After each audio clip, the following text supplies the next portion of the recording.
আসসালামু আলাইকুম, সবাইকে শুভেচ্ছা জানাচ্ছি। মাসুম মাহবুব দেখছেন ওপেন দ্য ইউটিউব চ্যানেল এবং মাসুম মাহবুব ফেসবুক পেজ। আপনারা কি শুনতে এবং দেখতে পাচ্ছেন ক্লিয়ার? আমাকে একটু কমেন্ট করে জানাবেন। দর্শক, বেশ কিছু গুরুত্বপূর্ণ খবর আছে। কাল রাতে লাইভ যেটা করেছিলাম তারপরের সর্বশেষ আপডেট যেগুলো আমাদের হাতে এসেছে, আমি আপনাদেরকে একটা একটা করে সেই খবরগুলো দেওয়ার চেষ্টা করছি।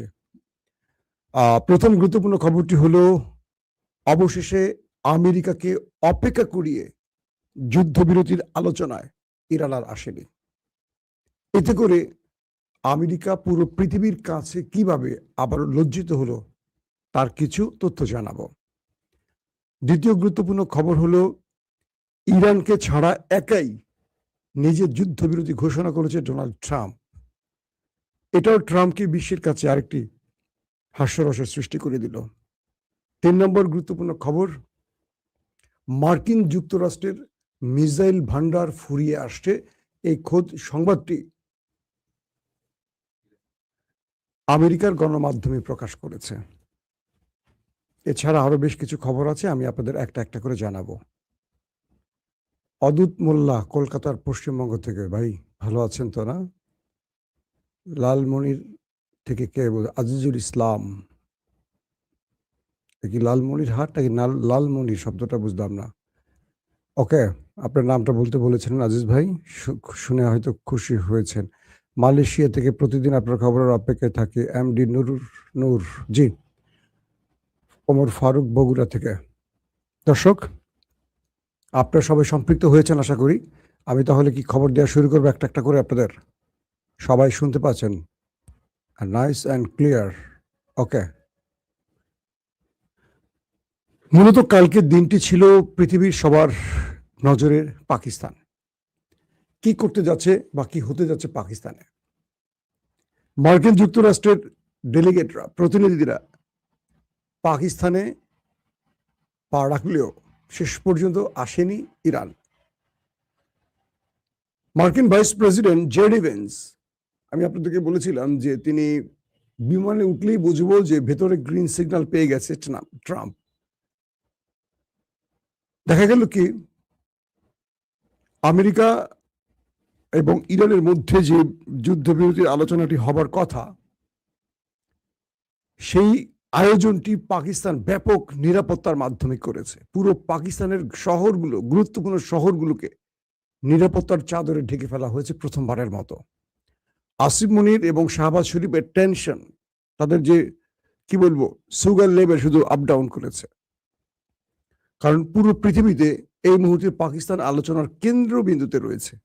পাকিস্তান এখান থেকে একটা বড় সাফল্য নিতে চাচ্ছে, যে কোনোভাবে একটা যুদ্ধবিরতি ঘটিয়ে বিশ্বের বুকে পাকিস্তানের অবস্থানকে আরো দৃঢ় করতে চাইছে। আসিফ মনি তার সর্বোচ্চটা ট্রাই করছে, শাহবাজ শরীফ তার সর্বোচ্চটা ট্রাই করছে, কিন্তু যাদের মাধ্যমে মানে বর কনে না আসলে তার বিয়ে হবে না। তো বর এসে বসে আছে অথবা কনে এসে বসে আছে, কিন্তু বর আসেনি। এখন কোনটা বর কোনটা কন আপনারা নির্ধারণ করবে। ইরান সফট জানিয়ে দিয়েছে, যতক্ষণ হরমুজ প্রণালীর সামনে থেকে নৌ অবরোধ আমেরিকা না তুলবে, ততক্ষণ ইরান আমেরিকার সাথে কোনো আলোচনায় বসবে না। তো এই পরিস্থিতির মধ্যে চরম চাপে পড়ে গেছে মার্কিন যুক্তরাষ্ট্র। ট্রাম্প কোনোভাবেই এখান থেকে সরতে চাইছেন না, কারণ এখান থেকে যদি ইরানের চাপে তিনি সরে যান, তাহলে তার পরাজয় নিশ্চিত হয়ে যায়। আবার তিনি যদি হরমুজের সামনে অবরোধ করে বসে থাকেন, তাহলে ইরান এই আলোচনায় বসবে না। এতে করে যুদ্ধবিরতি লঙ্ঘিত হবে, আবার একটা যুদ্ধ তৈরি হবে। এখানেও নতুন করে চাপে পড়ে যান ডোনাল্ড ট্রাম্প। ট্রাম্পের সামনে দুটি বিপদ। চলে যাওয়া মানে হলো ইরানের কাছে লজ্জাজনক পরাজয়, থেকে যাওয়া মানে হলো হরমুজ প্রণালী ক্লোজ, যেটি আসলে আমেরিকা চায় না। কালকে আপনাদের খবর দিলাম কি, যে ইরান আমেরিকার নাকের সামনে দিয়ে, চোখের সামনে দিয়ে 25টি ট্যাঙ্কার নিয়ে চলে গেছে। কালকে রাত 10টার যে লাইভটি যারা দেখেছেন তারা তথ্যটি পেয়েছেন। আজকের আপডেট কি জানেন? 40টির মতো, অর্থাৎ শুধু 25টি নয়, আরো কার্গো জাহাজ এখান থেকে গিয়েছে, যার সর্বমোট সংখ্যা বলছে 40-এর উপরে ইরানি কার্গো জাহাজ আমেরিকার নাকের ডগা দিয়ে হরমুজ প্রণালী ত্যাগ করে বিভিন্ন জায়গায় চলে গেছে। আমেরিকা কিচ্ছু করতে পারেনি। প্রশ্ন হলো, আমেরিকা তো ইরানকে থামাবার জন্যই এখানে অবরোধ দিয়েছে। তো আমেরিকার জাহাজগুলো যখন ইরানের জাহাজগুলো যখন এখান থেকে অতিক্রম করছে, তাহলে এই অবরোধের অর্থ কি? ইরান চাইছে আমেরিকা তাদের জাহাজে বা কার্গোতে একটা অ্যাটাক করুক। তো অ্যাটাকটা করলে কি হবে? ইরান যুদ্ধে নেমে পড়বে এবং এই হরমুজ প্রণালীতে মার্কিন যুদ্ধ জাহাজের কবর রচিত করবে। এটা কিন্তু আমেরিকা বুঝে গেছে, যে কারণে আমেরিকান নেভি ইরানের উপর বা ইরানের কার্গোতে আর হামলা করার সাহস করছে না। প্রথম একটাতে করার সঙ্গে সঙ্গে ইরান ড্রোন অ্যাটাক করে যেই খেলাটা দেখালো, এটার জন্য আমেরিকা একটু ভয় পেয়ে গেছে। কালকে মূলত যে ঘটনাটি ঘটেছে সেটা হলো, ইরান প্রথমে 25টি জাহাজ নিয়ে মুভ করেছে। আমেরিকা কিচ্ছু করতে পারেনি, কারণ ইরান বলছে যদি আমার একটা জাহাজে অ্যাটাক হয়, তোমার সাগরে থাকা হরমুজের সামনে যে অবরোধে থাকা মার্কিন এয়ার কি বলে ওয়ারশিপ গুলো আছে, যুদ্ধ জাহাজগুলো আছে, একটা থাকবে না, সব ডুবিয়ে দেব। পাশাপাশি ইরান তারপরে আরো 15টির মতো শিপ সেখান থেকে ছেড়ে দেয়, মানে 40টি ইরানি জাহাজ সেখান থেকে অতিক্রম করে। শেষ পর্যন্ত আমেরিকা কিছু করতে পারেনি। আসেন দ্বিতীয় খবরটি কি? দ্বিতীয় গুরুত্বপূর্ণ খবরটি হলো, পাকিস্তান সারাদিন অপেক্ষা ছিল ইরান এবং আমেরিকার মধ্যে যুদ্ধবিরতির আলোচনা হবে। পৃথিবীর বহু গণমাধ্যম এসে হাজির হয়ে গেছে পাকিস্তানে। পুরো নিরাপত্তার চাদরে পাকিস্তানকে ঢেকে ফেলা হয়েছে। বিভিন্ন জায়গায় অভিযান, এটা সেটা, মানে কোনোভাবে যেন কোনো অপ্রীতিকর ঘটনা না ঘটে। শেষ পর্যন্ত আমেরিকা আসলেও ইরান আর আসেনি। জেডি ভেন্সের বিমানটি আমেরিকা থেকে ফ্লাই করে। পৃথিবীর সকল গণমাধ্যমগুলো ব্রেকিং নিউজ দেওয়া শুরু করে যে জেডি ভেন্স পাকিস্তানে আসছেন। তার মানে ইরানের সাথে গোপনে আমেরিকার আলোচনা হয়ে গেছে। যুদ্ধবিরতির আলোচনাটি তাহলে পাকিস্তানে হতে যাচ্ছে। পাকিস্তানের মধ্যে পুরো রেড অ্যালার্ট জারি করা হয়ে গেছে। প্রত্যেকটি সেক্টর সর্বোচ্চ নিরাপত্তার মধ্যে দাঁড়িয়ে গেছে। নিরাপত্তা বাহিনী, রেঞ্জার্স, এফসি, সেনাবাহিনী, পুলিশ, এভরিথিং, সবাই প্রস্তুত। আসছে মার্কিন ভাইস প্রেসিডেন্ট জেডি ভেন্স। তারপরও খেয়াল করা গেল ইরানের কোনো আওয়াজ এলো না। কথা ছিল তিনি ইউরোপ থেকে, জেডি ভেন্স ইউরোপ সফরে যাবেন, সেখান থেকে ইরানে আসবেন ইউরোপ হয়ে। শেষ পর্যন্ত জেডি ভেন্সের বিমানটি একটু চক্কর দিয়ে আকাশে আবার আমেরিকায় নেমে গেল। পুরো পৃথিবীর গণমাধ্যমগুলো চুপসে গেল। তার মানে বোঝা গেল ইরানকে কোনোভাবেই ম্যানেজ করতে পারেনি আমেরিকা। এখন কি করবে ডোনাল্ড ট্রাম্প? ডোনাল্ড ট্রাম্প পড়ে গেছেন এক বিশাল লজ্জায়, যে আমি যুদ্ধবিরতির জন্য পাকিস্তানে গিয়ে বসে আছি, কিন্তু অপর প্রান্ত থেকে যাদের আসার কথা তারা আমাকে পাত্তাই দিচ্ছে না, আমাকে গোনাই ধরছে না। আমেরিকার গণমাধ্যমগুলো বলছে এই যুদ্ধের আগে যে আমেরিকাকে পৃথিবীর প্রতিটি দেশ জমের মতো ভয় করত, আমেরিকা এক ইশারায় পুরো পৃথিবীকে চালাতো, সেই আমেরিকাকে এখন ইরান চালাচ্ছে। এই যুদ্ধ ইরানকে কি দিয়েছে আর আমেরিকাকে কি দিয়েছে আশা করি বুঝতে পেরেছে। নাম্বার 3 নম্বর বিষয়টি হলো কি, যে ডোনাল্ড ট্রাম্প যখন বুঝলেন যে ইরান আসবে না বা ইরান তার শর্ত না মানলে কখনোই আসবে না, এটা বুঝে গেলেন, তিনি কয়েক দফা হুমকি ধুমকি দিলেন, এটা করবেন, ওটা করবেন, এটা করবেন, ওটা করবেন, বারবারই বলছেন। তিনি প্রতিদিন অজস্র ট্রুথ সোশ্যালে পোস্ট করছেন হুমকি ধুমকি দিয়ে। ইরান বলছে, মিস্টার প্রেসিডেন্ট ট্রাম্প, তোমার যা খুশি করো, তুমি যা করবা প্রতি উত্তরে আমিও করব, কিন্তু আওয়াজ দেয়া বন্ধ করো। ইরান পাকিস্তানকে বলছে, ট্রাম্পকে আওয়াজ দিতে নিষেধ করো, যদি কিছু করার থাকে করতে বল। আমাদের দুটো শর্ত, আগে অবরোধ প্রত্যাহার করতে হবে, আমেরিকাকে আগে আমার হরমুজের সামনের দিকে সরে যেতে হবে।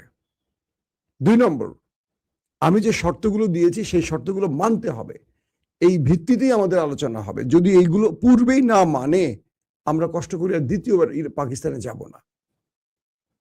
আরেকটি অনুরোধ করে পাকিস্তান, যেন ট্রাম্প আওয়াজ বন্ধ করে। ট্রাম্প ভয়ঙ্কর পরিমাণ আওয়াজ করে এবং তিনি বারবারই ইরানকে ধ্বংসের যে হুমকি দিচ্ছে, এটা বন্ধ করতে হবে ট্রাম্পকে। মিস্টার আসিম মনির ট্রাম্পকে বলেন যে আপনাকে একটু কথা কম বলতে হবে মিস্টার প্রেসিডেন্ট, কারণ যতবারই আমরা যুদ্ধবিরতির একদম চূড়ান্ত লগ্নে পৌঁছই, আপনার কথা সকল পরিকল্পনাকে, সকল শান্তি চুক্তিকে বিঘ্নিত করে, ধ্বংস করে দেয়। আসিম মুনির ট্রাম্পকে বলছে একটু কথা কম বলতে হবে আপনাকে যদি আপনি যুদ্ধবিরতি চান। এখন বিষয়টি তৈরি হয়েছে কি, ট্রাম্প যখন দেখলেন যে মার্কিন কি বলে ইরান পাকিস্তানে আসেনি, জেডি ভেন্সকে তিনি তলব করে আবার নামিয়ে নিয়ে আসলেন আকাশ থেকে যে তোমাকে আর যাওয়া লাগবে না। সে কিন্তু উপরে উঠে গেছে, তার বিমান ঘুরতেছে, আবার নামিয়ে নিয়ে আসা হলো। জ্যারেড কুস্টার টুস্টার এদেরকেও ফেরত আনা হবে এরকম শোনা গেছে, বা এসছে এরকম শোনা গেছে। আজকে নতুন করে আবারও আলোচনার একটা ক্ষেত্র তৈরি হচ্ছে। আজকে আলোচনা হতে পারে, এখন আলোচনাটা তখনই হবে যখন আমেরিকা হরমুজ থেকে সরে যাবে। তো পাকিস্তান চেষ্টা করছে যেন আজকে বা কালকে বা এই 2 দিনের মধ্যে এই যুদ্ধবিরতিটা আবারও আলোচনা এনে সমাধান করা যেতে পারে। তো ট্রাম্প যখন দেখলেন ইরান আসেনি বা ইরান আসবে না, তো তার তো এখন ফেস সেভিং লাগবে। লজ্জা পেয়ে গেছেন না যে তিনি মানে বর নিয়ে চলে গেছেন বিয়ে করাইতে, ক্ষণে ওই মজলিসে আসেই নাই। বর সাজুগাজু করে গেছে, একদম সুন্দর আতর মেখে টেকে গেছে, নতুন পোশাক টোশাক পরে গেছে। এখন খাবার দেওয়া হচ্ছে না, কোনেই নাই। তো কি করবে, না খেয়ে এত দূর পথ, পৃথিবীর এক প্রান্ত থেকে পাকিস্তান আরেক প্রান্তে, আমেরিকা উড়ে এসে আবার শু করে চলে গেছে না খেয়ে। কেউ বিয়ে যেহেতু হয়নি, জামাই আদর তার পাবে না। তো এই অবস্থা হয়েছে। এখন মিস্টার ট্রাম্প কি করলেন, পাকিস্তানকে বললেন, পাকিস্তানের তাবেদার প্রধানমন্ত্রী শাহবাজ শরীফকে বললেন, তুমি আমার কাছে একটা যুদ্ধবিরতির আবেদন করো। মানে হাসবো না কাঁদবো, যখন ইরানের কাছে ধরা খেয়ে গেল, পাকিস্তানকে বলছে তুমি আমার কাছে ইরানের হয়ে একটা যুদ্ধবিরতির আবেদন করো। মানে ইরান আসতে পারে নাই, এজন্য তার একটা যুদ্ধবিরতির আবেদন চেয়েছে মিস্টার প্রেসিডেন্ট ডোনাল্ড ট্রাম্পের কাছে। পাকিস্তানের শাহবাজ শরীফ একটা টুইট করে আর ট্রাম্পের কাছে আবেদন করে, মানে এরকম বিষয়টা যে তুই এসে আমার তোর মাপ চা, আমি তোর মাপ করে দিব, তো তুই এসে আমার পিঠটা একটু চুলকাই দে, তাহলে তোর আমি একটু আদর করে দিব। তো ট্রাম্প যখন দেখলো ইরান তাকে পাত্তা দিচ্ছে না, তখন পাকিস্তানকে বলছে তুমি আমার থেকে যুদ্ধবিরতি চাও, আমি এটা যুদ্ধবিরতি ঘটাতে চাই, কারণ যুদ্ধবিরতির টাইম শেষ হয়ে যাচ্ছে আজকালকের মধ্যে। তো ইরান তো আবার হামলা শুরু করবে, এদিকে হরমুজে আমার সমস্ত যুদ্ধ জাহাজগুলো একটা তো থাকবে না, সব তো ডুবাই দিবে। তো শাহবাজ শরীফ তো বাংলাদেশ পাকিস্তান এটা তো আমেরিকার চাকর, বোঝেন না আপনারা? বাংলাদেশ পাকিস্তান এটা হলো আমেরিকার চাকর, আমেরিকা যা বলে তারা তাই করে। শাহবাজ শরীফ ডোনাল্ড ট্রাম্পের কাছে অনুরোধ করে একটা যুদ্ধবিরতি ঘটান স্যার।